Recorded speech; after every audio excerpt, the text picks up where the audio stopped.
تخيل ان الشخص اللي المفروض بيحميك هو نفسه اللي بيحفر قبرك، وتخيل ان الست اللي المفروض تكون مصدر الحنان هي اللي اتحولت لعزرائيل لبيتها كله.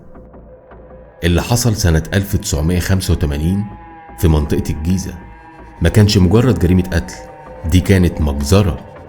أبطالها هما نادية والعشيق وجوزها المدرس وابنها اللي دفع تمن خيانتها من عمره.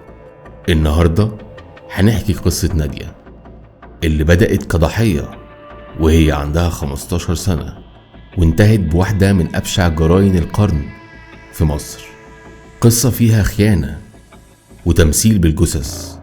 جهز قهوتك وركز معايا، لأنك غالبا في نص القصة هتغير وجهة نظرك، وفي آخرها هتتمنى لو ما كنتش سمعتها.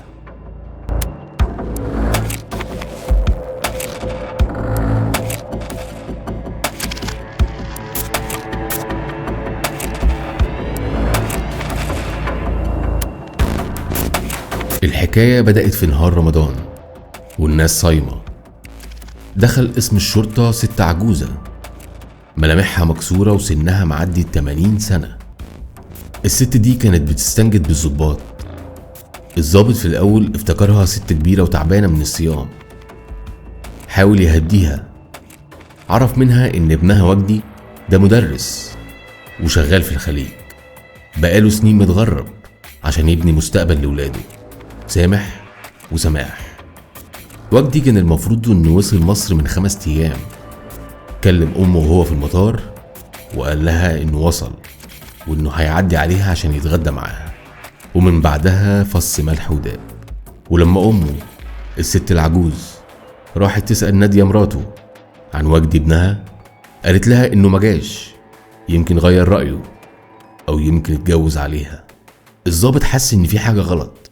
ليه الام واثقة في كلامها وليه الزوجة ردت ببرود؟ والضابط عمال يفكر في كلام ام وجدي. حصلت معجزة عشان ربنا يكشف بيها المستور. دخل سواق تاكسي اسمه عبد القادر.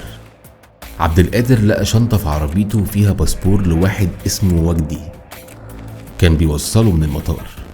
المفاجأة ان سواق التاكسي قال للضابط انه كان بيوصل استاذ وجدي وكان معاه مراته وبنته وشاب تاني بس ما يعرفش اسمه. وهنا كانت الصدمة. وجدي وصل فعلا، بس نادية كانت بتكذب. بس هو فين دلوقتي؟ وليه نادية كذبت وقالت انه مجاش اصلا؟ والاهم من كل ده، مين الشاب اللي كان راكب معاهم في التاكسي؟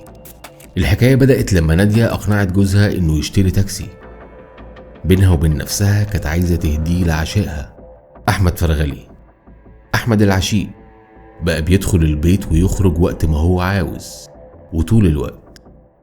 والام عشان تقدر تعمل ده بقت بتحط منوم للولاد سامح وسماح في الشاي بعد العشاء عشان تقضي وقت مع عشائها في اوضة نوم جوزها اللي شقيان عشانهم.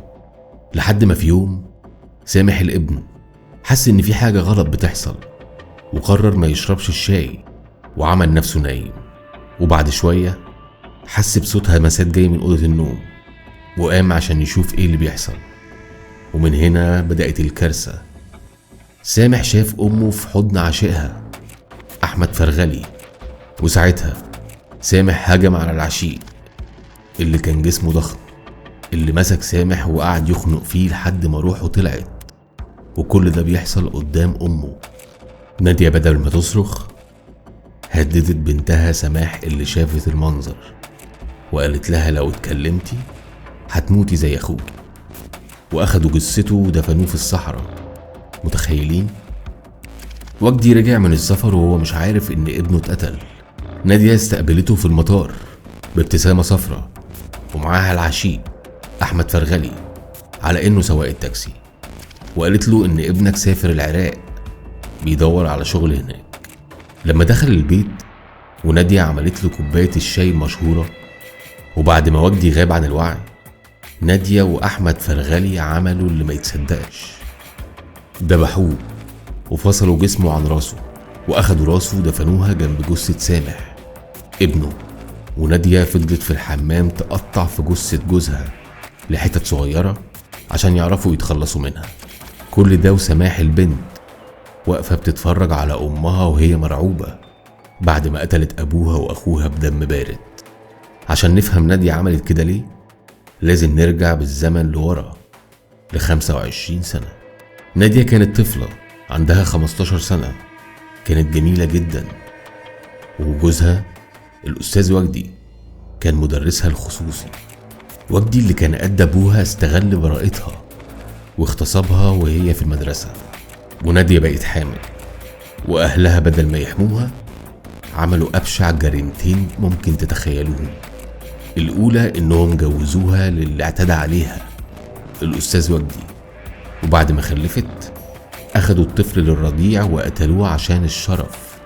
نادية عاشت 20 سنة مع وجدي وهي شايلة جواها كره ملوش حدود، كانت شايفة فيه المغتصب مش الزوج.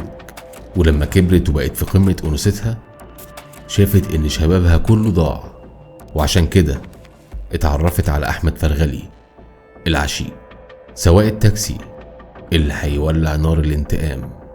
نادية كانت فاكرة إنها بتمسح الماضي بدم وجدي وسامح، لكن عدالة ربنا كانت واقفة لها بالمرصاد في شنطة تاكسي منسية. المحكمة حكمت على نادية بالإعدام هي وعشيقها، وبنتها سماح أخدت 10 سنين بتهمة التستر على المجرم. قصة نادية بتخلينا نسأل، هل الظلم اللي اتعرضت له وهي صغيرة يخليها تقتل جوزها وابنها بدم بارد؟ وهل الانتقام فعلا بيشفي الغليل ولا بيفتح أبواب جهنم اللي ما بتتقفلش غير على حبل المشنقة؟